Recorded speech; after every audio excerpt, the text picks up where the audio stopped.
one of those. I like to turn off my phone and watch a movie and enjoy it, you know. Yeah. But I kept having to slide it out and check Apple Music to see if Kendrick dropped it. Yeah, and he didn't, asshole. He didn't drop it. Luke laughed every time I pulled out my phone because it was like, oh, dude, I really like this movie, but I can't stop thinking about it. And he didn't. And you texted me while I was in the theater for that. You were like, fuck Kendrick. He didn't. It's next week. It's just a pre-release. I got so upset that I was like, I don't want to watch this stupid fucking movie. Certainly don't want to stay for this Q&A with this fucking asshole. Well, it's because you're probably like thinking of it as like you're doing this, and then in the future you're like, okay, well when I get back, there's Kendrick. Dude, it's okay. No, because before Luke and I even got to the museum, I was like, dude, like. We're going to be walking out of that theater and we're going to be able to listen to Kendrick's album on the way home. Like, can you believe that, like, we're in this time period? And then it's like, oh, just kidding. Fuck you. Just kidding. We're not in this. Dude, a lot of people were, like, planning out because it's a big deal. Kendrick is the greatest. I was seriously like, okay, once I drop Luke off, I was going to park and listen to the rest of the album and probably fall asleep. Yeah, like, I had it all like you had it planned out too, right? Yeah, and you said, dude, you even texted me like half an hour before it got whatever you found out. You were like, I'm gonna wake up to a new Kendrick album. Holy shit! Yeah, and it's like this is a big deal. Also, final rating for Lost City of Z, a 4 out of 5. Does it tie in? Is there a tie-in to Journey to the Mysterious Island? They both wear. He wears a similar hat to. to Luis Guzman in that movie, so that should be your blurb for Lost City of Z. Dude, okay, I saw that, and when I got out, I was so pissed about the Kendrick thing, I just rated it. I didn't even review it. That's what I probably would have done. I would have been really angry if I don't know. I was pissed. There was a ton of people who just planned out their nights for it. Oh, absolutely. There are people who took off work like the next day. I planned out, dude. No, okay. Since it is for sure coming out on Friday, I might just see it. Like, I might just like call off work and school on Friday. Yeah. But it's also like it's an album. It's not a fucking movie. I don't need to do that. I can listen to it while I do other shit. And the first time I listen to it is going to be like. I called in sick when Blonde came out. Did you fucking really? Yeah, I did. When Blonde came out, you were on like Apple Music that night, like watching that live stream. That's when he just dropped a single. That's when Endless came out. That was yep. Which I also love and is super underrated. But when Blonde actually came out and I saw it like drop, I just called into work and I was like, "Hey, is there any way I don't have to come in?" Oh, smart man. I didn't try to lie about it. I wasn't like I'm fucking sick. I was just like, hey, I really don't want to go to work. Like, I want to listen to this for hours on repeat. I already had my bowl loaded, and I was like, I can't go now. My dude, okay. I did that with Passion, Pain, and Demon Slaying. Yeah. Actually, okay, this is gonna be funny, and this is another reason why I'm not giving like anybody in my family the link to our Spotify. Spotify. Oh, fuck me, SoundCloud. They both start with an S. Fuck you. They both start with an S. They both have O's in them. And they're both streaming services. Yeah. There we go. So you guys should collab. I thought of it first. Adam Rolso. Okay. If they just listen to you, they like email us. They listen to Film Fatigue. They're like, Film Fatigue really woke us. Okay. The night it came out. Oh, dude, I remember that day. Two of my best friends were over, and we had a day where we just did shrooms and Molly. Sorry, I took like 3 fucking Mollies, and have you done acid? Yeah, okay, before. What would you say? This is a hilarious deviation. What would you say is like between shrooms and acid? What's the comparison for you? I was about to say shrooms is more psychedelic, but shrooms is more of That's a what I've heard. It's more of a Acid for me lasted like 24 hours, and it was just like life changing. And I thought everything was beautiful, but I didn't like hallucinate a bunch of shit. You get a hangover from it for sure. Yeah. Whereas with shrooms, it's like a shorter, like, oh, fuck, I'm fucking here and I'm in it. Whereas with acid, with acid, it's like I'm enveloping everything. Yeah, and I am outside of the world. I can see I the am world. one with the earth itself. Yeah, I am. That's why orbiting it's going to here. be great for FYF, dude. Oh god, dude, Frank. When we see Frank, Oh my god, when Frank is crooning, he's going. I promise you now, he's gonna bring somebody out. oh my god, Who do you think he could bring out? he's going to bring out like someone that's If he- dead. If he's gonna bring out like Tupac Yeah, and he's Biggie. going to bring Tupac like, out. I got my man's. Who could he bring out? Andre? He could bring out Andre. I feel like he would bring out Tyler because they're they're super good friends. They'll perform that song probably. You know what? Why don't we talk about that? Yeah. Why don't we talk about is it biking? Yeah. You said you don't like it as much as Chanel. I actually like it more. Well, I've listened to Chanel like 2 million times. I've listened to it a lot. They're both in my main playlist. Dude, you know what's kind of cringy? My main playlist that I listen to on my phone is like it's like several hundred songs, but it's like 21 hours in length, I think, so far. But it's like it's called Awesome Mix Volume fucking 1. Is it called Volume fucking 1 or just Volume 1? Just Volume 1, dude. I'm so stupid. See, I always title my playlist when I get mad that I'm like titling it something. I'll just write like "fuck you." Fucking. Oh yes. Okay. Okay, here is the list of. I have a shit ton of Spotify playlists. Okay, here's what they're called. I have one called Liked and Misplaced, which is for my songs that I like, and I'm like, I don't know what playlist to put that in. I've got Groove Gods. I got Hype Gods. Oh wait, dude. I got some individual artist ones. I got Quick Mix.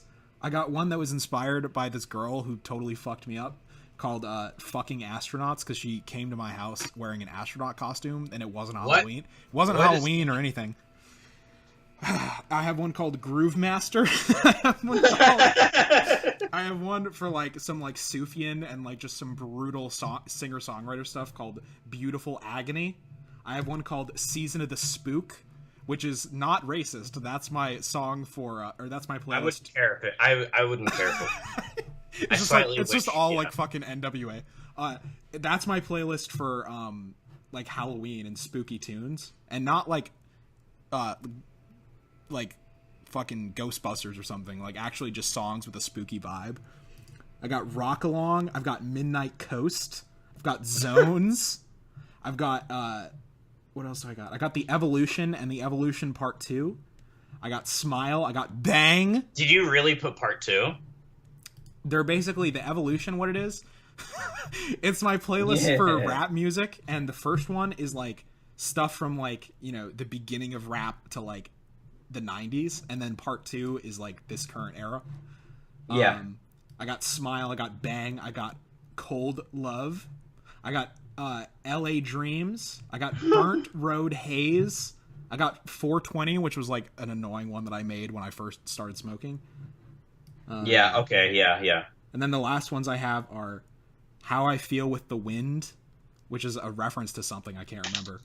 A Playlist for the Road, and then my favorite one, which is like 20 hours, which is Jams, Tunes, Grooves.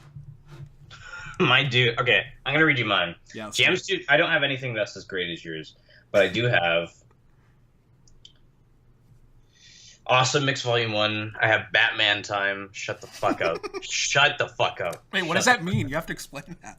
They're okay. All songs from various Batman movies. Okay, that makes sense. I thought it was just gonna be like, yo, this is like a cool playlist. It's when I feel like Batman, like it's Batman time. No, it was before I went to the premiere for Lego Batman, and I was like, I gotta get hyped. Yeah. Then we got Cruise. Nice. All lowercase. Then the next playlist is Cruisin', all caps. I just have to say I'm glad that I didn't mention that. I'm glad that you utilize, like, some of my playlists are like a sentence and it's like starts with a capital and then it's lowercase. Some of them are all caps, some of them are lowercase. Dude, like the I'm sure the Hype Master or whatever one is all caps. Hell yeah. Oh yes, okay. then Everybody Wants Some is the next one, and I did put 2 exclamation points in there, and it wasn't because I like it's not the movie soundtrack. It's just a bunch of different disco tracks because I love disco music. Sure. Then I put Gangsta, which is all like just oh no, this is actually pretty cringy. This is really cringy. It's just Ice Cube and Kendrick Lamar. Hey man. You know what? They're good, but like still okay. Then I have a playlist called Ghibli, which is all the Studio Ghibli music. I have a playlist that's. Do you have called... the sound effect in there of the planes going? It's like an interlude. For free. This dick ain't free. Dude, okay. Keep going. I've been using. Okay, yeah, sorry. Then I have one called Miles, and it's just Miles Davis music. I have Orchestra, which is a bunch of orchestrated music. I have one called Wildfire, which is just a bunch of British pop, and I don't know why I called it that. Nice. And that's it. Those are dope. I'm all about the spot. I actually quit. I switched to Apple Music, and then I quit, and I went back to Spotify because the playlists just look cooler and they're nicer. Like, they are organized better on Spotify. Yeah. No, Spotify is good. Like, say if I want to make a playlist, I'll go on that. Oh, I forgot one of mine. One of mine, which is like just jazz music and like Miles Davis and like Sidney Bechet and John Coltrane and shit, which is On a Smooth City Night. Ooh, my dude. And it has three, and it ends with the 3 periods, like the whatever you call that fucking shit. I just call it the 3 periods too. Yes. I thought I was gonna say like ellipsis, but I don't think that's right. Sorry. Yeah, I'm glad we're both on the Spotify playlist train. It's just way better to have like all these organized vibes that you can go to. Yeah, this is what I want right now. Not it's well, because sometimes I like. Okay, I don't know about you. Is the best place to listen to music for you in your house with a headset or in your car with the bass?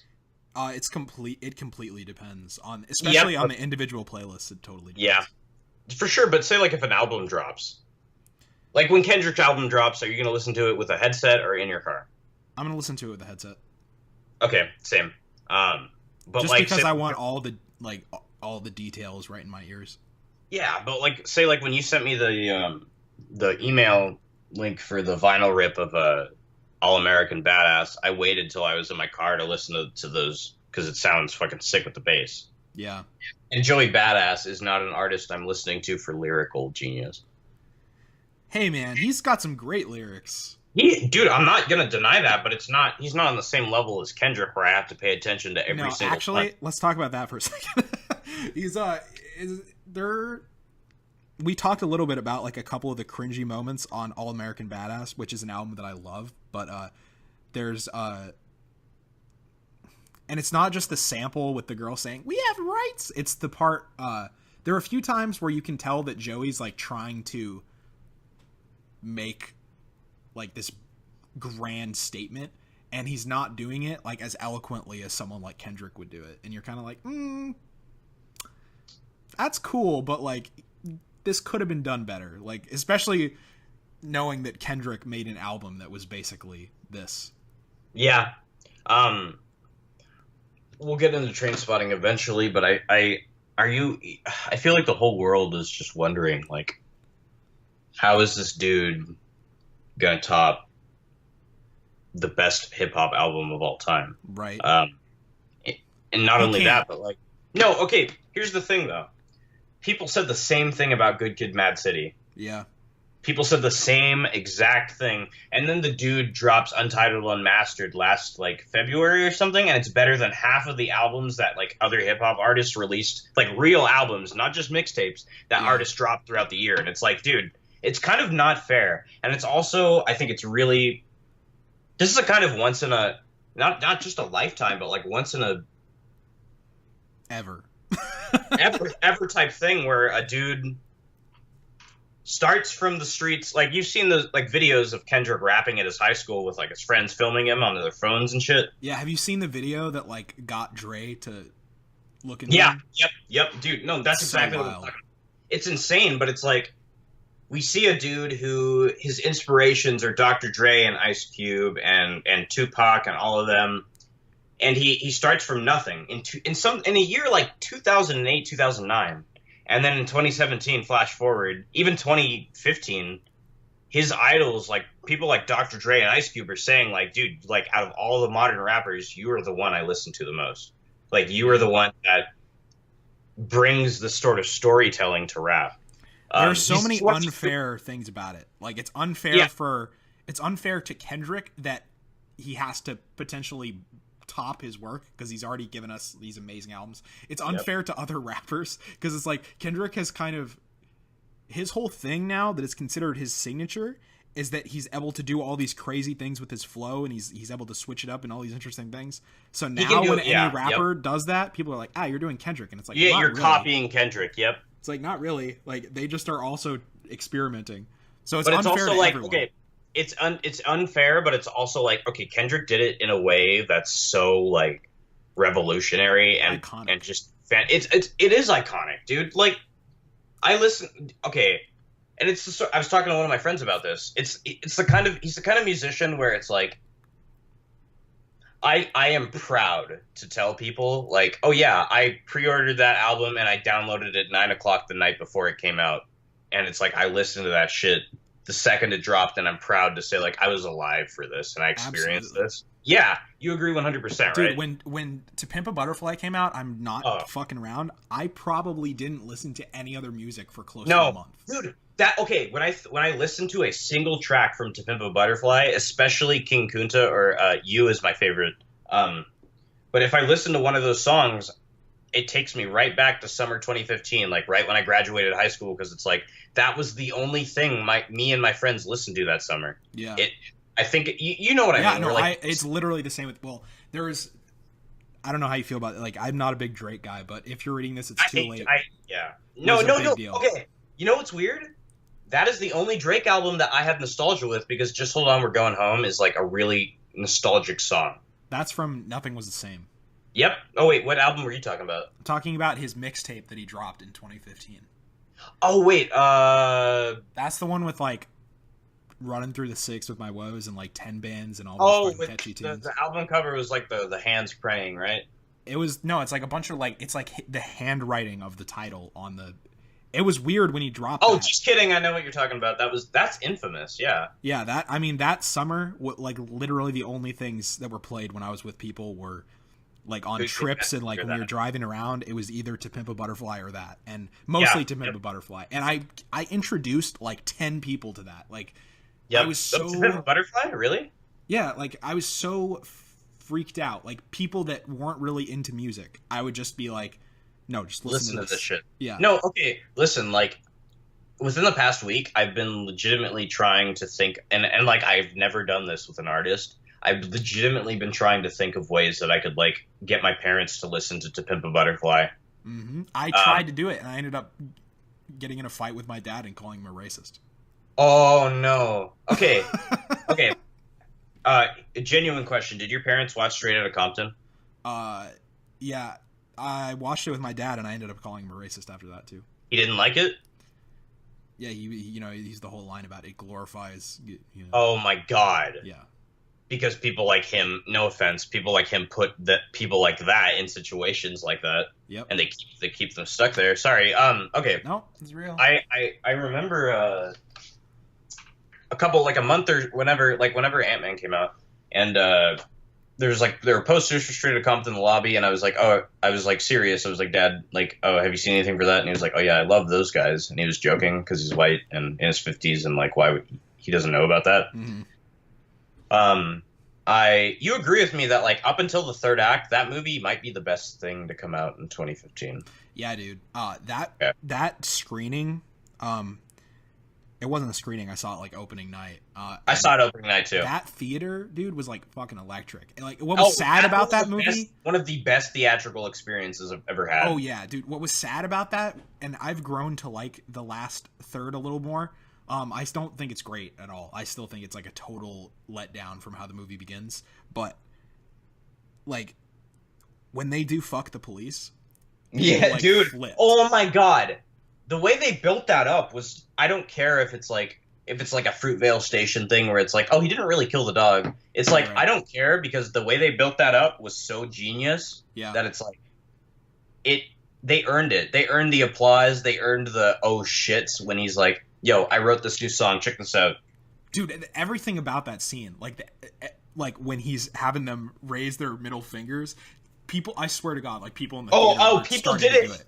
People did it, and they were dude. People There's started, dude, people in your theater, like right when they did it, people were like, "Fuck the police!" I was like, "Oh my God, this People is were amazing." singing. People were actually singing songs that would never be sung in an auditorium unless it was for a concert from that artist. Right. They built that up perfectly. Like, and when the camera's like spinning around it. Oh my God! And Those then the way the scenes are music kicks in. Oh, it's so good. Just that, like, even that opening scene or that first scene where you see Dre and he's listening to the albums on the floor. It's like that movie has a smoky, like in a review in a write up I wrote, I said it has like a marijuana smoke like haze throughout the entire thing. That kind of that movie's actually, to me, two movies from 2015 that I think are some of the most rewatchable movies ever. And they're not movies I would think would be, are Straight Outta Compton and The Big Short. The Big Short is really rewatchable. Like, I literally was just watching that last night to like fall asleep. What is your favorite of 2015? It was Ex Machina. Really? My two favorite, I think I actually ended up giving it to Amy, the documentary. Amy is amazing. That movie was the most impactful movie that I ever saw high ever. Oh, okay. I saw that sober. Yeah, my friends and I saw that, and like we were going into it like not thinking it was going to be like a super big deal. We just thought it would be like entertaining and interesting. Movie, yeah. And we came out like, and we were speechless for like 30 minutes. That's one of, like, that's the kind of documentary that makes any documentary that is like even 1% less intimate look like shit. Totally. And I love the style of not having the talking heads. Okay, talking heads is something that it's like, okay, for a while there was a stigma where like people said like, okay, you cannot make a documentary unless you have like some sort of a talking head scene. Right. And Amy shattered that. Did you see De Palma? No, I didn't. I really wanted to see that, and I never got around to it. You should. You buy Blu-rays, yeah? Yeah. Do you have a ultraviolet account? I do. I can give you my password because I have over 100 movies, and I have like a bunch of shit. Yeah. So we'll do that after. But Amy's actually on there. But Amy is one of those few movies where like when I left the theater, like you said, I was speechless, and I saw that by myself.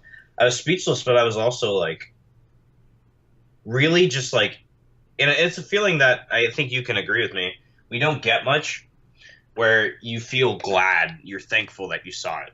Yeah. Well, that totally goes back to, it totally goes back to Kendrick. Like the fact, like that album is going to be like 30 years from now. Which one? We will To Pimp a Butterfly. Oh, dude, no, I think that is already like, you remember when that came out? The month it came out, people were like, this is album of the year, but this is probably like this is going to be one of the most influential albums ever put out. Yeah. I remember even people like Anthony Fantano and like the Needle Drop, who doesn't usually use the scores. He doesn't usually like overstate something when it comes out. He'll rave about it, but he won't make claims. But even he was like, this is the best rap album of the decade so far, which he would never say something like that. And people all over were doing that, and they were saying, "Yeah, keep going." Oh no, it's just that they were all. There was a sense, I think, from everyone. I will never forget. Honestly, I will never forget the first time I listened to that, because I was living with my friend Cole, and I'd come out in the morning. This wasn't when I had started to get into weed, but we were living together and we were basically like smoking all the time. So it was in that period of time where I was like wake and baking. And I remember I like got up and I came into the living room, and I wasn't like super into Kendrick at that point. Like I'd heard Good Kid, Mad City, or I hadn't even heard the whole album. I had heard if I remember correctly, like correct me if I'm wrong. I know we weren't super good friends then, but you were very into music vocally, like before a lot of the other people in the groups were. Here's the thing. I was super into music, and there were certain albums in hip hop that I'd listened to that made an impact on me. Like My Beautiful Dark Twisted Fantasy changed my life. But like I didn't get super into a lot of hip hop until like early 2014-ish. So Good Kid, Mad City is an album that I had heard a lot of songs from and thought were great, but I'd never gone in and listened to them, like the whole album as an experience. So when To Pimp a Butterfly came out, I had heard about, this album that was coming out. So I listened to Good Kid, Mad City in its entirety for the first time, only like a little bit before that. So I wasn't like super in the hype of that album coming out. And I remember coming out when he had the album pulled up on his computer, and he was saying like this is really interesting. It's really different from Good Kid, Mad City. I'm not sure how into this I am, but it's really interesting. And he had only listened to the first. He listened to Wesley's Theory and the second song. Why am I blanking? For free. For free, yeah.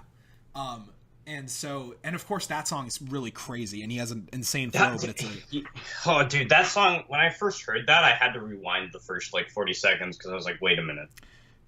So what is going on, dude? When fucking King Kunta came on, yeah, that was like a life altering. Like when that song hit.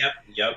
And when you hear him go, no, dude, I got a bone to pick. I was like, oh yes, my God, this is gonna and everything after that. And I remember, like, this is probably the most impactful music moment ever to me. The transition in the song "You." This is the most impactful listening experience ever. When you hear that transition, and then that kicks in with like the like when it goes into his whole like when depressive, he's doing, like all metamorphosis, like just drunken haze. You mean how the song switches from like the first part where he's doing "Loving You Is Complicated"? Yeah. And then he transitions into like somebody who's heavily drinking while they're venting and just talking shit on somebody. Yeah, and the little the sound effect of the liquor bottle. And and the gulping. Yeah, and the gulping, and when it has the little song break. Oh my God. See the opening of that to me, where he's just talking about not being confident and not being like a false leader, a false prophet, feeling. And you did you read any of the stuff where he said that a lot of the source for not only that album but that song was Survivor's Guilt. Yeah. Obviously you couldn't listen to the lyrics and not put that together unless you're stupid. Yeah, well, and it's that, and it's so awesome, like the whole arc of that album where he's going into that and he's in this survivor's guilt kind of mentality, and it makes it the most epic moment when you get to the live version of and because you hear that single and it was cool. Oh yes, the single was cool when it came out, but it wasn't like. Did you ever get I and You confused? Or were you like, okay, I listened to it, I know both songs, and both songs are so different where it's like, no, I didn't get them confused. Yeah, I didn't get them confused just because oh my God. Because you go through this stage of that album where he's really getting into some dark stuff and he's getting into that reflection, and it's really deep and it's really heavy. And then he gets to this point where he starts to, come into his own and realizing that he gets kind of beyond that. When I comes in, at the intro, I'm just freaking out because I'm just thinking back to my first experience listening to it. When you hear the live version kick in, that's one of the craziest things that anyone's ever done, because absolutely I as a single and then puts this live version on the album, which is 50 times better than the original single. Oh my God. Have you seen any footage from the Kendrick and Beyonce performance at FYF last year? No. Kendrick is performing. He performs for about half an hour and is, if I had to rank all the artists I've seen perform, he would be 2 or 3. And the only reason he wouldn't be 1 is because he didn't perform for longer than half an hour. Uh-huh. But he was performing.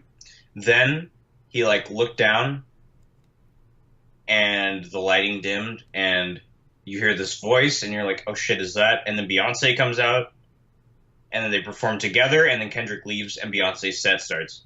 And it was just fucking the most, they were performing the same night, but nobody knew that they were gonna do that shit. Yeah. Could you imagine how blown your mind would be if you saw that? Yeah. And imagine like this year at FYF, if Tribe is performing and then they stop and then Frank comes out. Oh my god, dude. Okay, but and as far as TPAB goes, we both agree that it's the best hip hop album of all time. My favorite is Man on the Moon 2, just because that holds a place in my heart. For a while for me, what is your is that your favorite or what you think is the best? It is my favorite now, and it's my second favorite album of all time, like in general.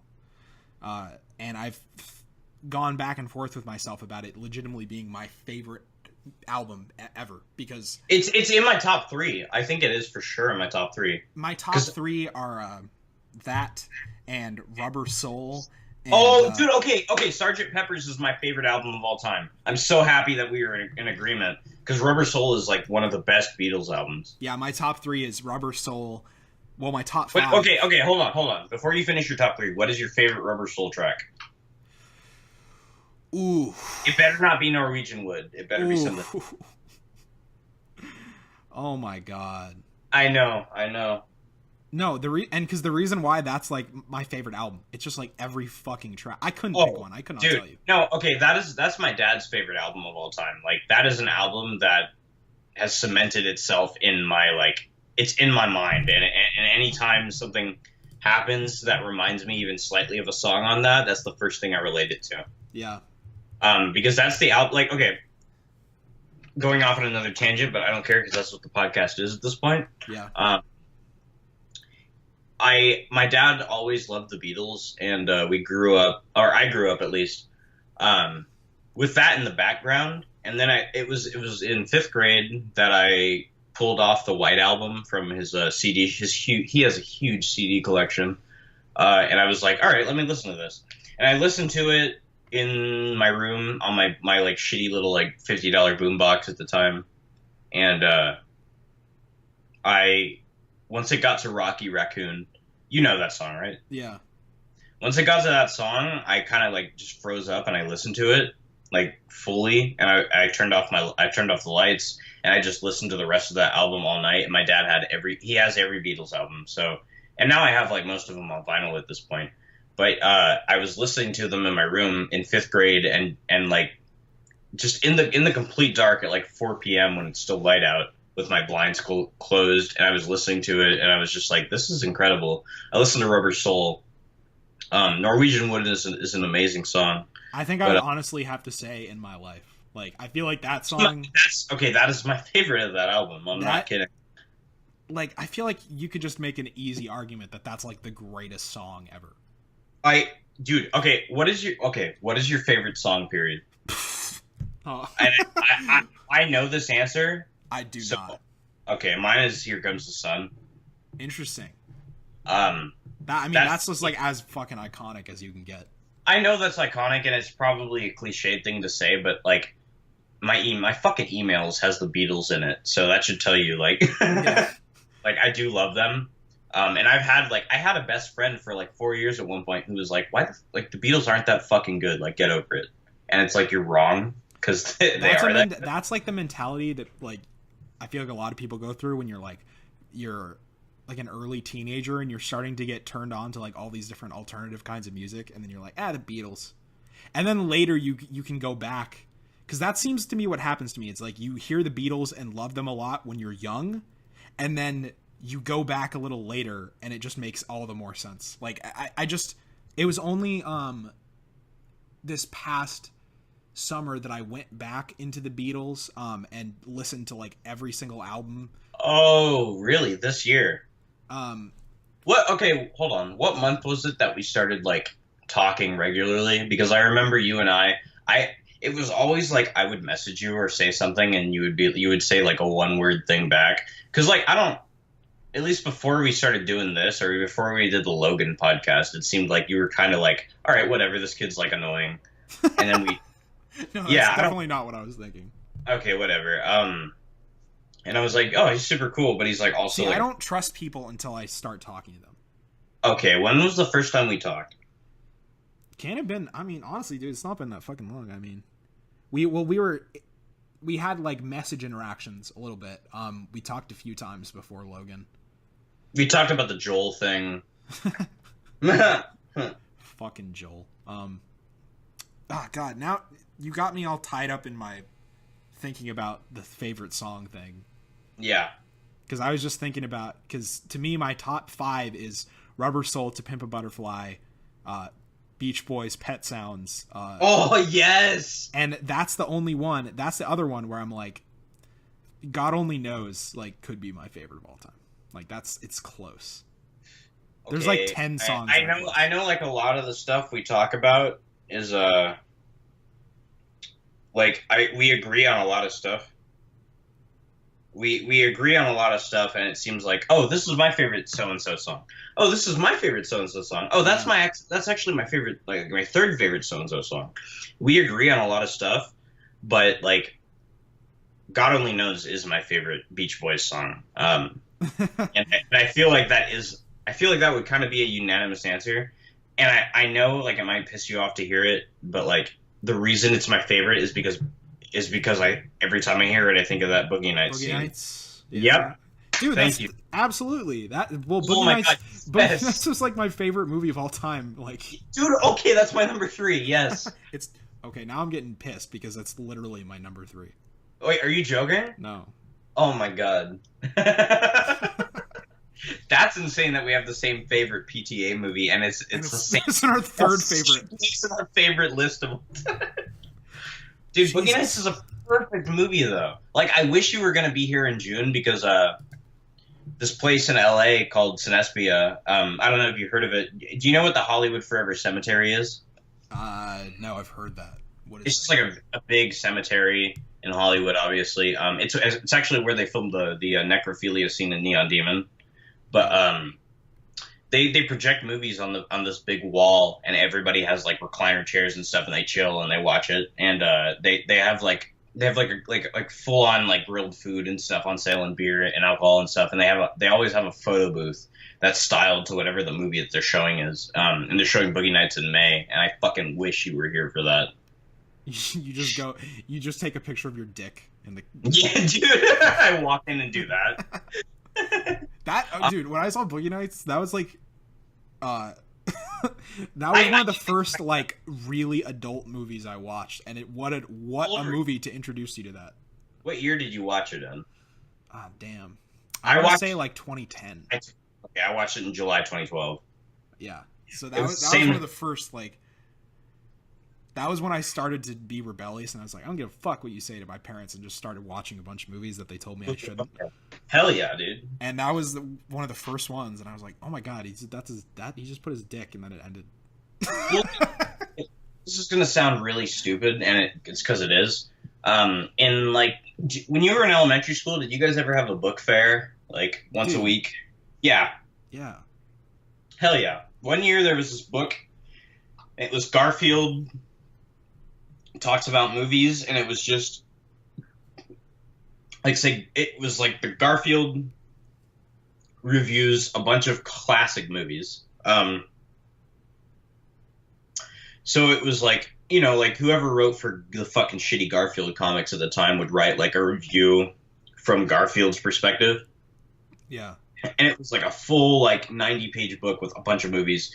And oddly enough, that was the first introduction I ever got to Pulp Fiction, Boogie Nights. This children's book, Garfield was reviewing Boogie Nights?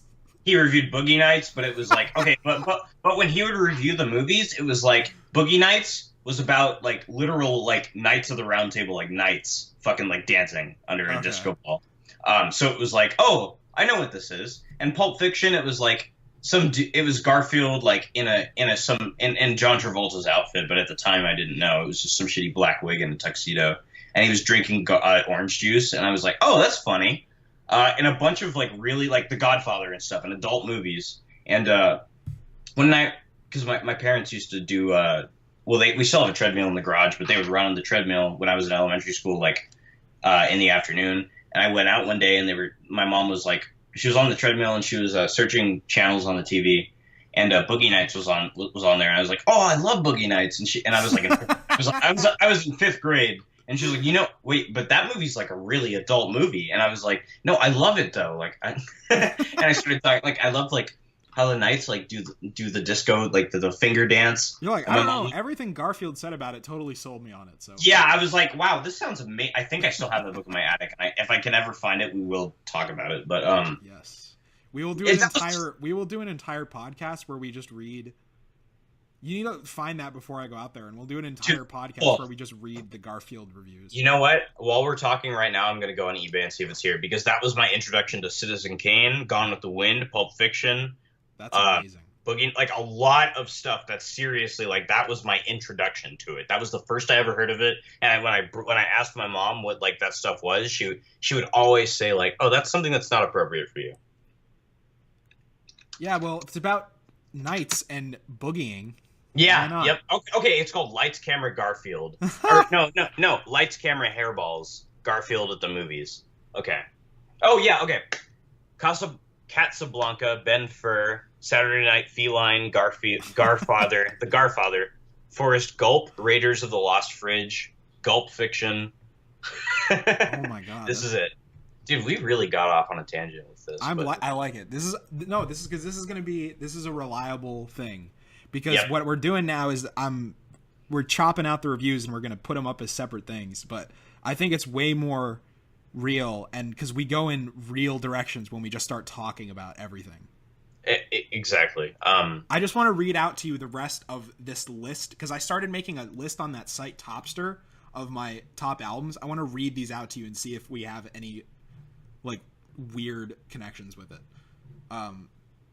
After those four, I had OK Computer, and then I have Beach House's Devotion, their first album. Yep. In Rainbows, Radiohead. I have David Bowie, Ziggy Stardust, Weezer, Pinkerton. Okay. Sgt. Pepper's. Yep. Oh my man. So that's my top 10, and then just a few others I had down here. I have Sun Kill Moon, Benji. I have Arcade Fire's The Suburbs. I have that's my favorite Arcade Fire album too. Yeah, I have a weird thing where I get annoyed where people like Funeral more than that. Funeral's whatever, but it's not. I wouldn't. Like, it's a great record, and there's some like songs that I love on it, but it wouldn't be in like my top 100 of all time. No. Exactly. Yeah. I have Sufjan. I have Sufjan Stevens, Carrie and Lowell, and Illinois. Hatful of Hollow by the Smiths. I have Bloom by Beach House. 5 Leaves Left, Nick Drake. TV on the Radio, Dear Science. Okay. Slint. I like TV on the radio. I do. I like TV on the Radio. That's their one album that I fucking love. Yeah, same. I don't love a single one of their albums, but I do. That's the one I like the most. Spiderland. Which one? Slint, Spiderland. Okay. Kanye, Late Registration. That's your favorite Kanye? Second. What is your favorite again? I know you said it. Beautiful Dark Twisted Fantasy. Oh, shit. All right. You know, even though I bought that the other day and I have a poster literally above the computer I'm recording this on, my favorite is, am I fucking stupid? Can I not remember it? Is it College Dropout?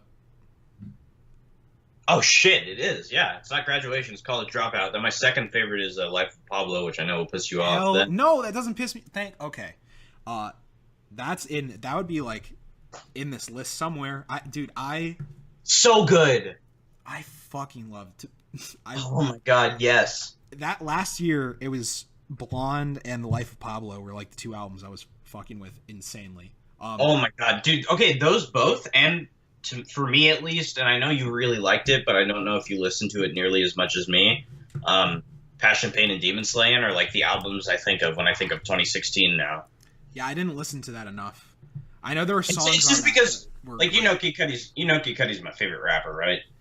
Yeah, Kid Cudi's another thing where, like, I know he's not the best, but it's like he's made enough of it. Well, no, he's a super interesting artist because he has like these iconic things, like his whole mumbly kind of yeah, he invented the mumble rap thing. He kind of perfected it.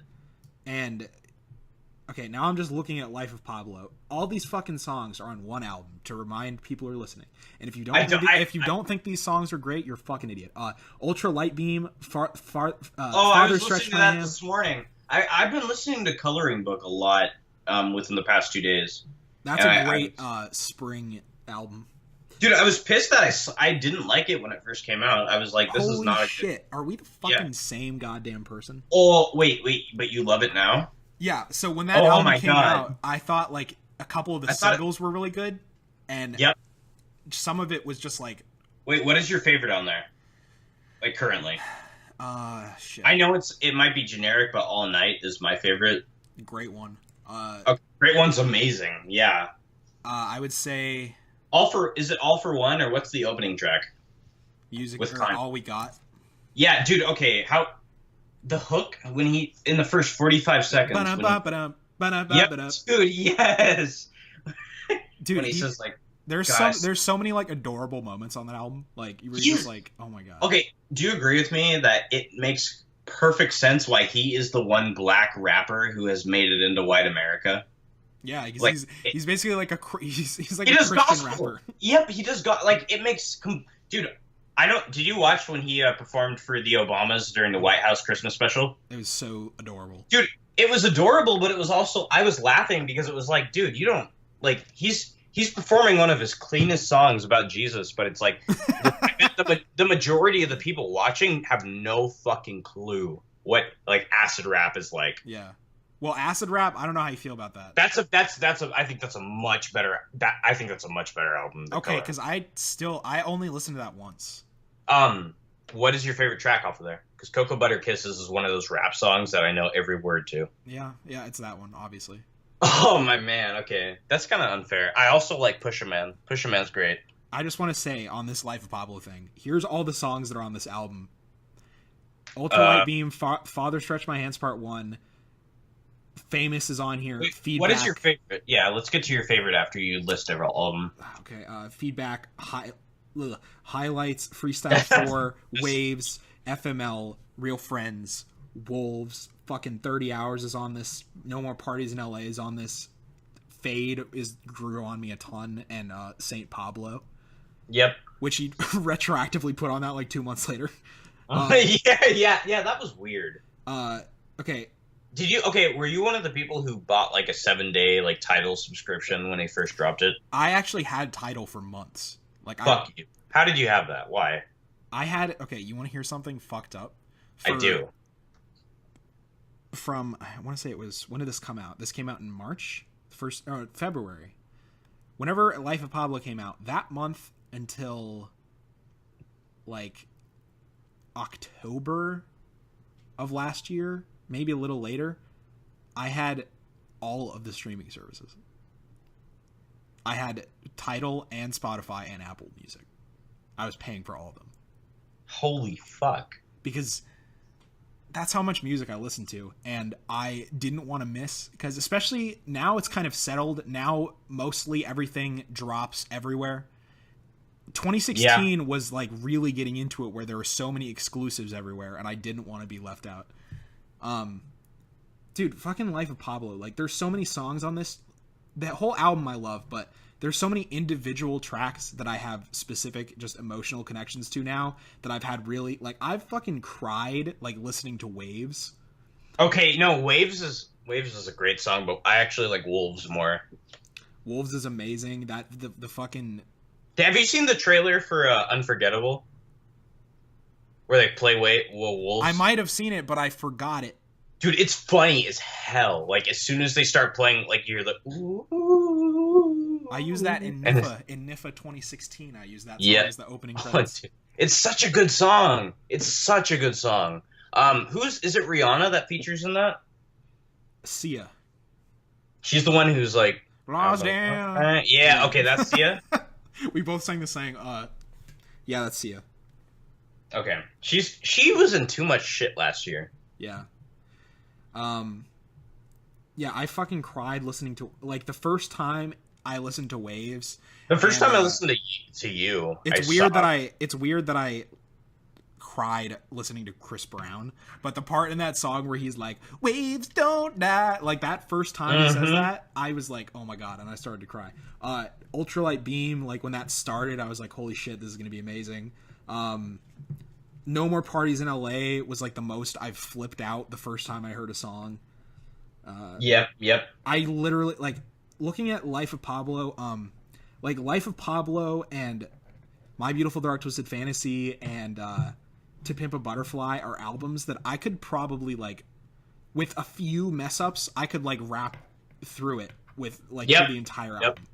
Yeah, okay, the mess ups thing is, I'm glad you say that, because like, are you one of those people where like you're driving and you will rap, like if you're listening to a song, you will fucking say it out loud by yourself? When I listen to No More Parties in LA, you'd be a goddamn fool to think that I'm not going to rap that entire song. Yes! From right when Kendrick comes in. Like, come on. Oh my god, yes. Okay. Alright. I'm glad we're in agreement then. Because, dude, all this week I've been doing that with Humble, and I've been doing that with for some reason She. Oh yeah, I've got Humble pretty much down at this point. Humble's, dude. Fuck, I know that song word for word for sure, and I almost know that. Tired of the Photoshop. Show me something natural like Afro and Richard Pryor. Okay, we're done. Oh, dude, it's good as fuck, dude. It's so good. So, can Kendrick Lamar live up to Pimp a Butterfly? Fuck. I don't think he can, and I know that's what kind of we need him to do that. Like, we've been talking about rap for about an hour now. Like, fuck Trainspotting.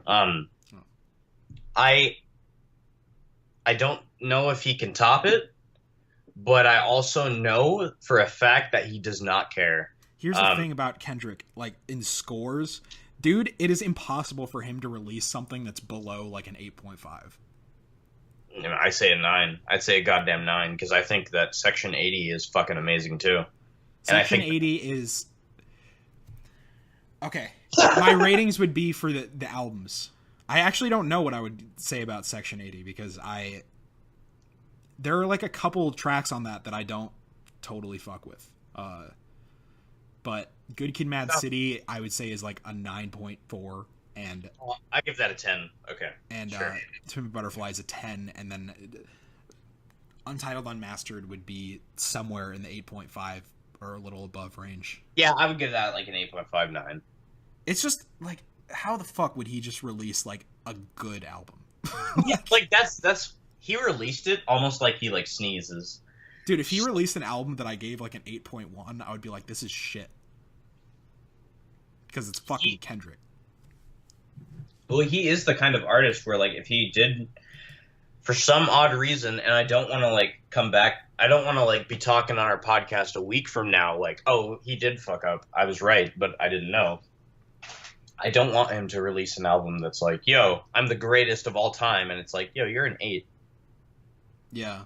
Whereas, like, with To Pimp a Butterfly, it came out, you listen to Wesley's Theory, and you're like, oh my god. I feel like a fucking idiot already. How much did you flip in fucking Humble when he's like 1, 2, 3, 4, 5? I am the greatest rapper alive. I was like, oh my god. Do you mean Heart Part 4? Or yeah, sorry, Heart Part 4. That's what I meant. Okay, that is the part I fast forward to and I rewind to, because dude. Right from that point, the song is like incredible. It's great before that, but like. Okay, I blast that shit, and as soon as like the 1, 2, 3, 4, 5, I say that shit every single time. That is to me, that is like the ultimate, like any other artist where they say something like, I'm the greatest. It's like, okay, you're a fucking last name ever, first name greatest. Yeah, okay, that like Drake and shit. I like how he did that like before he even put out like an acclaimed album. Oh, dude, yeah, he did that. Didn't he do that on what was the album where the art was just his face, like a silhouette of his face? Thank Me Later. Yeah, okay, what a retard. Fucking. I think it's ridiculous how he is brought into the conversation. Like, when people talk about, like, who's the best rapper working today, people say either Drake or Kendrick, and it's like, if you're talking in terms of commercial success, that's Drake the thing. is at the top of that.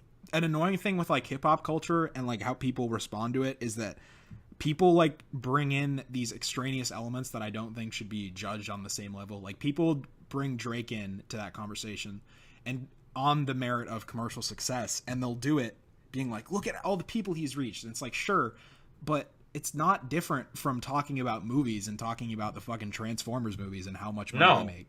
It's the same shit. Like, it doesn't matter. It's like you make rap, you make quote unquote rap, but it is the most like white America friendly rap you could possibly make. It is like you're in a bar and you want to hear some fucking catchy music, you hear fucking. Do you watch Dead on Hip Hop ever? What's that? These 4 guys, they review like every album, like every hip hop album that comes out. They're great. They have this hilarious. Their review of Nothing Was the Same is hysterical because they're talking about that song Wu-Tang Forever, which is hilariously titled because it has nothing to do with like the Wu-Tang Clan. And there's a part where he's like getting aggressive in the song, but he's just rapping about fucking a girl, and he's like, yep. I forget the line. He's like, "What you think about coming home with a?" And it's like, what the, like, why are you screaming this? Yeah, like, why did you choose to have this be the hook? Why? And also, if you're gonna do that, why didn't you just like? Why wasn't this calmer? Why are you? Yeah. Why are you like rapping like you're hard for saying this shit? Why didn't you work into it gradually instead of just trying to jump into it like you're Kendrick? People do that, and then they also do it based on hype. Like, people bring in, and it's not for greatest of all time, but they'll do it for like, who's the best guy out here right now, or who's the hot guy, and it's like. I feel like nobody would argue that it's Kendrick, though, and people who would argue that it's Drake are retarded, and people who would say, like, oh, no, it's like, who's another rapper that they would say? Here's the other class. The other class of people are the fucking, like, little kids. There's, like, the young teenagers who, like, are just listening to... whatever artist is on the top. They're listening to Yachty, and they're listening to... Oh, my God. They're listening to Lil Uzi Vert, and they're listening to all these guys, and they'll be like, yeah, man... These guys are the future. All the little boat people? Oh, my God. These guys are the future. All the Kevin Cookman fucks out there. Kevin Cookman, I'm going to beat the shit out of you when I see you next time. Does he like, Kevin Cookman, Lil Yachty? He said that was the best album of 2016. You're fucking with me. You're I'm not. No, you're not being serious. No, Nobody gets... No! He literally said... Brandon, are you serious? He said Lil Boat was the best album of 2016.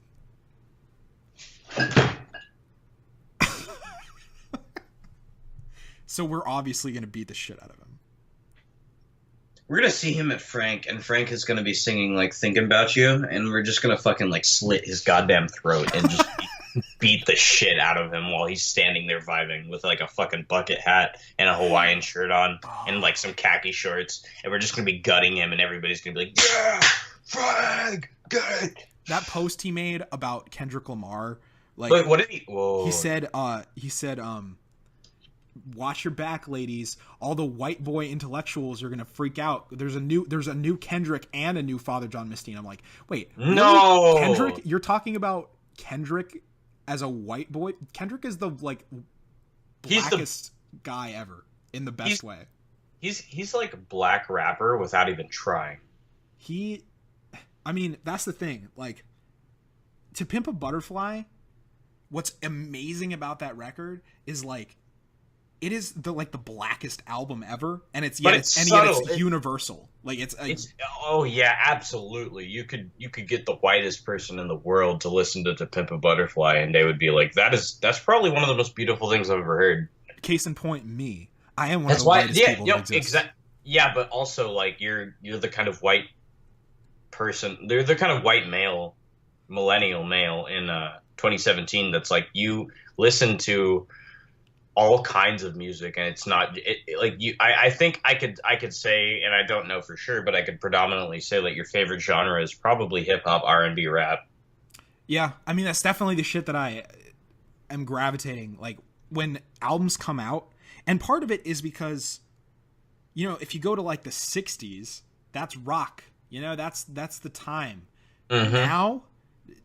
It's been said, but it's so true. Like, rap has taken over that. Like, the albums that are coming out now that are going to be the classics are these hip hop albums that are changing the game all the time. Oh yes, and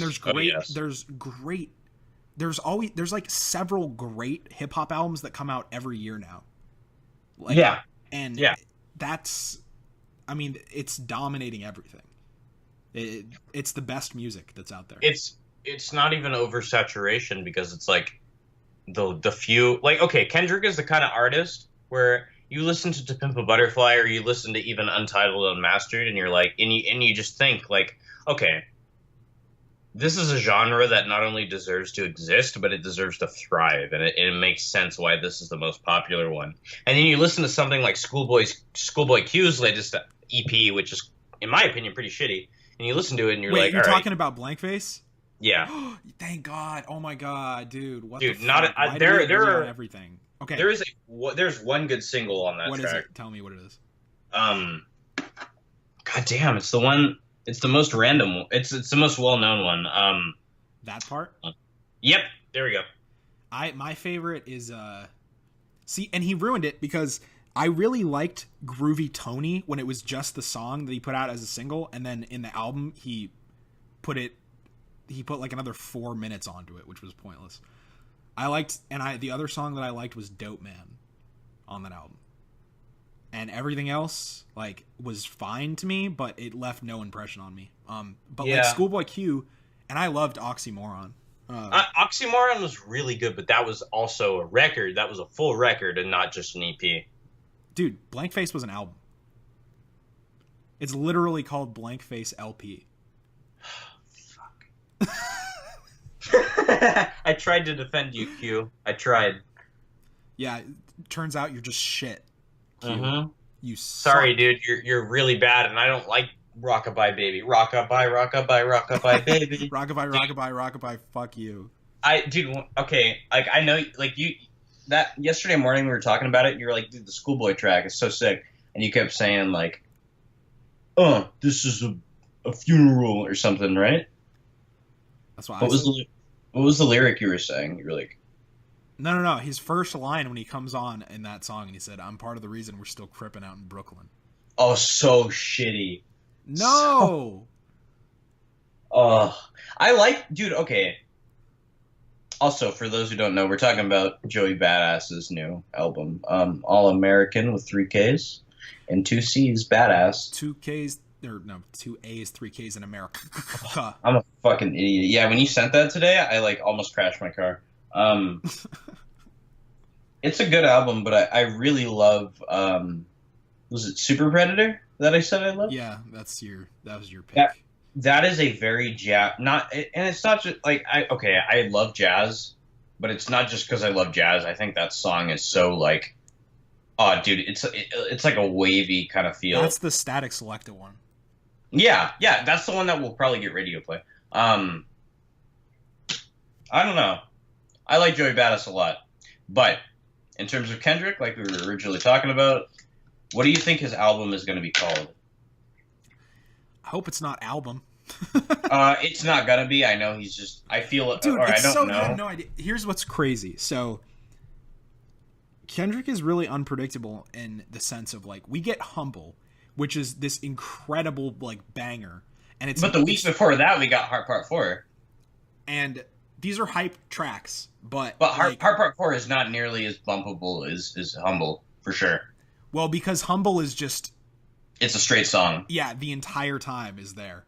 You could listen to that and be like, who the fuck is this guy? But what Kendrick does, what he has done throughout his career, is hilarious because, like, with Good Kid, Mad City, the singles were Swimming Pools and Backseat Freestyle. And you hear those songs, which are the songs I heard when those came out. And I was like, yep. This Kendrick guy, like, the songs, the music was nice, but, like, I was like, oh, so he's just another one of these guys. And yeah, he's another one of these Compton rappers. It's strategic, like, and he did it with To Pimp a Butterfly. He put out and the original version of that is so poppy and just like really clear, like high resolution, and it just sounds like something you hear on the radio, and it got a lot of that. But yep. Then he puts out To Pimp a Butterfly, and it's like, whoa, that's not anything like. And it's like same thing with Good Kid, Mad City. It's like, whoa, that's not anything like what these singles are. And then with this, I feel like it's going to be the same shit. He puts out Humble, and I think the album is going to be this completely other thing. Like, we are both assuming at this point that it's going to be like all right, I know the impact I've made on the music industry, but I'm also going to talk about why I'm important. But it's probably going to be like another... Well, here's the thing. If I would be fine. I would be with what Kendrick has done. I've said this, like, he needs to do what Kanye does. When he did My Beautiful Dark Twisted Fantasy, he was like, okay, now I've reached this pinnacle of critical acclaim. Let me go left field and do Yeezus. Yep. And I feel like that's what Kendrick needs to do. And when I heard Humble... Well, okay, he's not going to get it. Okay, sorry, I didn't mean to cut you off. And I'm going to let you continue in a second, obviously. But I do not think Kendrick is going to release an album as polarizing as Yeezus. Not as polarizing, but a different direction. Like, when I heard Humble... Even if it's not like what he did it with his other albums, and this whole next album is like Humble, he's earned that. Like, he's earned, especially because To Pimp a Butterfly, people forget, and I was weirded out by the fact that it's been 2 years since that came out, which any other rap album, it's like once 2 years has gone by, it's like, all right, time for another album. But with To Pimp a Butterfly, it feels like it just came out because I've just been listening to it almost consistently throughout that entire period of time. So it doesn't feel like there's been a lot of time in between. So if he wants to do an album that's experimental, he has every goddamn right to. Experimental or just bumpable as fuck. If he wants to do that. If he wants to do like a Wiz Khalifa type album, all for it. I am all for it. I do want at least, I will say, I want at least one track that's kind of like You or like Shireen for me. And I know for you it's Don't Tell Me. Don't tell me. Don't goddamn tell me. Don't tell me. Don't tell me. Don't say it. Don't say it. Don't say it. Don't say it. Don't say it. Don't say it. Don't say it. You cannot say it. You can't say it. I'm gonna hold on. Fuck, dude. Don't start singing it either. Don't start singing it. It's killing me. Sing About Me. There we go. Yeah. Okay, tell them that you will sing about. Okay, or is it one? That song actually took on a whole new life for me, like this year. Like I always really liked that song, but this year when I started delivering, I just listened to that song. There was one day I remember where I listened to that song like 30 times. Yeah. The beat and like his flow and the emotion of it, and that part in the song where he's doing the voice of the woman and she starts saying, I'll never fade away, I know my fate, and I'm on the ground for this way, and then she just fades out in the mix, and then oh my god, all the parts of that, the gunshots, the message of that song. And if I die before this album drop, it's like, oh my god, are you kidding me? He's crazy with that shit. Like on the Heart Part 4 when he did the whole thing where he was crumpling up the papers, where he was doing new. He's like, no, this verse isn't good enough. I'm gonna throw that. Dude, and on King Kuta when he's like, by the time you hear the next pop, the funk shall be reborn. Oh my god, and it was. It was literally reborn, dude. And he's like, I was gonna think about it. It literally was, because after To Pimp a Butterfly, think of how much that's influenced so many albums. Like how many albums are doing sounds that were on that. So many artists have come out and they sample older black music because of him, because of how he opened with Every Nigga Is a Star. And even like AmeriKKKan Badass feels like, and I definitely like that album more than you. Like you said, the way that track ended with that one track with the chick saying, "We have rights." It's like, okay, Kendrick. It's like, okay, I can tell you just listened to fucking any one of his albums and you were like, you know what?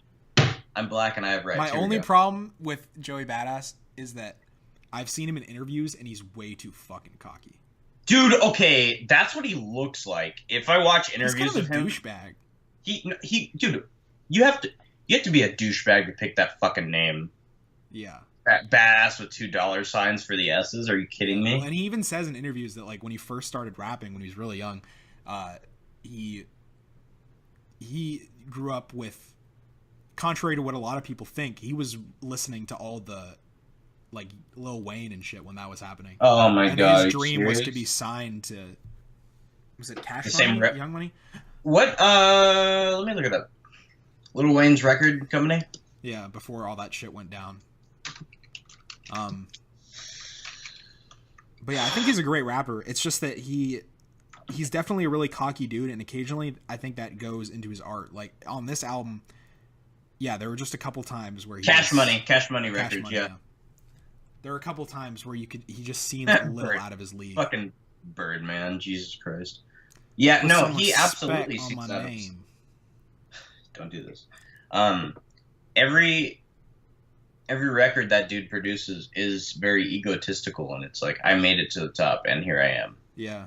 And it's like, okay, well, what singles do you have that would be played in, any any any sort of setting where they would play a song like The this? only song that I'm mad about on All American Badass is Devastated, not because I think it's shit. Devastated's whatever, yeah. It's not that it's a shitty song, it's just that it doesn't fit on that album. Like, that whole album No, has a vibe.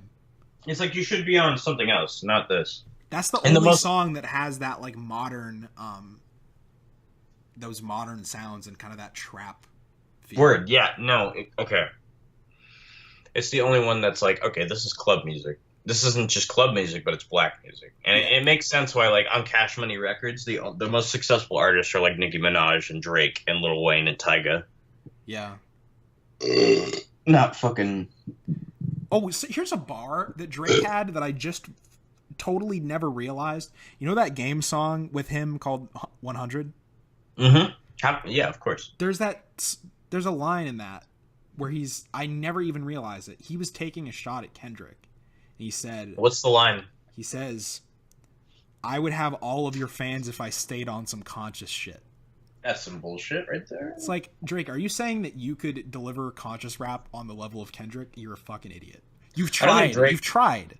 The most conscious rap Drake could deliver would be, like, about Blue's Clues or some shit.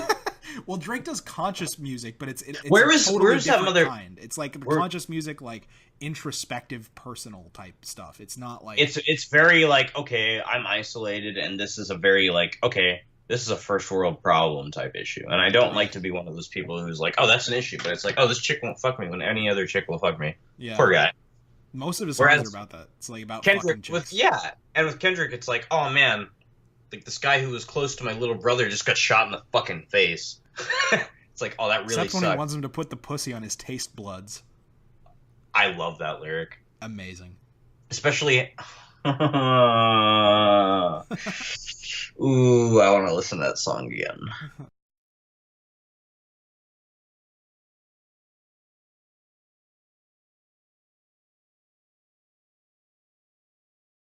I have...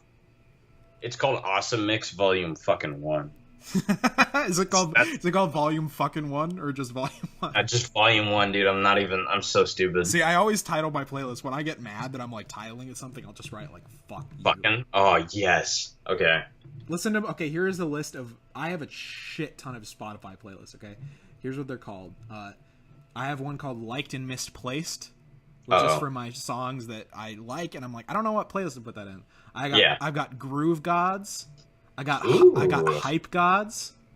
Oh wait, dude. I got some individual artist ones. I got Quick Mix. I got one that was inspired by this girl who totally fucked me up called Fucking Astronauts because she came to my house wearing an astronaut costume and it wasn't Halloween. It wasn't Halloween or anything. I have one called Groove Master. I have one for like some like Sufjan and like just some brutal singer-songwriter stuff called Beautiful Agony. I have one called Season of the Spook, which is not racist. That's my song for, or that's my playlist. I wouldn't care if it. I wouldn't care if it. It's just all like fucking NWA. That's my playlist for like Halloween and spooky tunes, and not like fucking Ghostbusters or something. Like actually just songs with a spooky vibe. I got Rock Along. I've got Midnight Coast. I've got Zones. I've got I just called into work and I was like, hey, is there any way I don't have to come in? Oh, smart man. I didn't try to lie about it. I wasn't like, I'm fucking sick. I was just like, hey, I really don't want to go to work. Like, I want to listen to this for hours on repeat. I already had my bowl loaded and I was like, I can't go now. My dude, okay. I did that with Passion Pain and Demon Slaying. Yeah. Actually, okay, this is gonna be funny. And this is another reason why I'm not giving like anybody in my family the link to our Spotify. Spotify. Oh fuck me, SoundCloud. They both start with an S. Fuck you. They both start with an S. They both have O's in them. And they're both streaming services. Yeah. There we go. There we go. So you guys should collab. I thought of it first. Adam Rolso. Okay. If they just listen to you, they like email us. They listen to Film Fatigue. They're like, Film Fatigue really woke us. Okay. The night it came out. Oh, dude, I remember that day. Two of my best friends were over, and we had a day where we just did shrooms and acid, or no, Molly. Sorry. I took like 3 fucking Mollies, and have you done acid?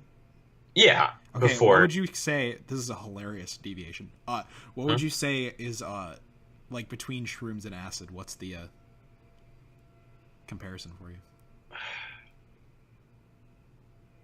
I was about to say shrooms is more psychedelic, but shrooms is more of a physical Kendrick album. Holy shit! Yeah, and it's like this is a big deal. Also, final rating for Velocity of Z, a 4 out of 5. Does it tie in? Is there a tie-in to Journey to the Mysterious Island? They both wear. He wears a similar hat to to Luis Guzman in that movie. So that should be your blurb for Velocity of Z. Dude, okay, I saw that, and when I got out, I was so pissed about the Kendrick thing. I just rated it. I didn't even review it. That's what I probably would have done. I would have been really angry if I don't know. I was pissed. There was a ton of people who just planned out their nights for it. Oh, absolutely. There are people who took off work like the next day. I planned out, dude. No, okay. Since it is for sure coming out on Friday, I might just see it. Like, I might just like call off work and school on Friday. Yeah. But it's also like it's an album. It's not a fucking movie. I don't need to do that. I can listen to it while I do other shit. And the first time I listen to it is going to be like. I called in sick when Blonde came out. Did you fucking really? Yeah, I did. When Blonde came out, I was. You were on like Apple Music that night, like watching that live stream. That's when. He just dropped a single. That's when Endless came out. That was Yep. Which I also love and is super underrated. But when Blonde actually came out and I saw it like drop.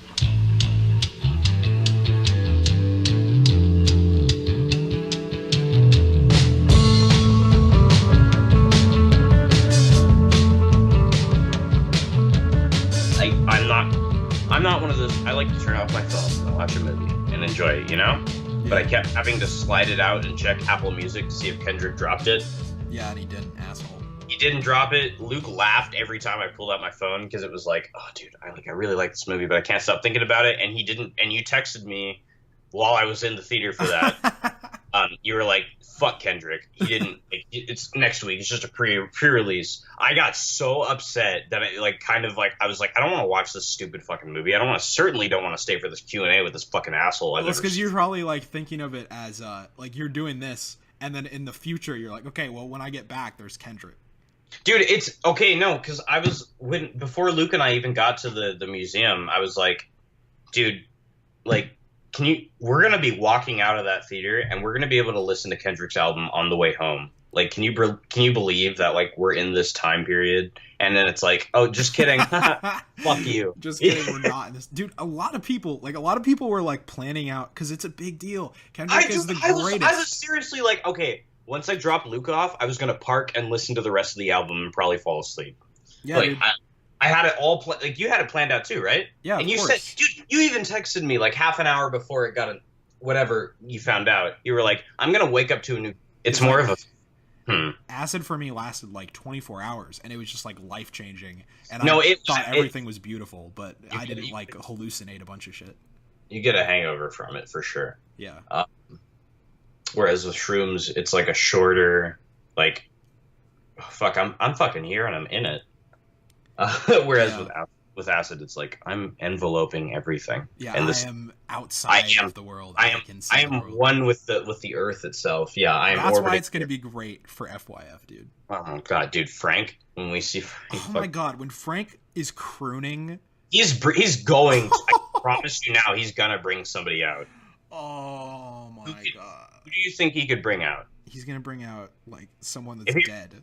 He's gonna bring like Tupac and Biggie. He's gonna bring Tupac out. Yo, I got my mans.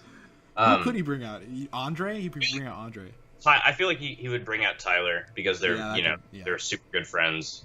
They'll perform that song probably. You know what? Why don't we talk about that? Yeah. Why don't we talk about is it biking? Yeah. You said you don't like it as much as Chanel. I actually like it more. Well, I've listened to Chanel like 2 million times. I've listened to it a lot. They're both in my main playlist. Dude, you know what's kind of cringy? My main playlist that I listen to on my phone is like it's like several hundred songs, but it's like 21 hours in length, I think, so far. But it's like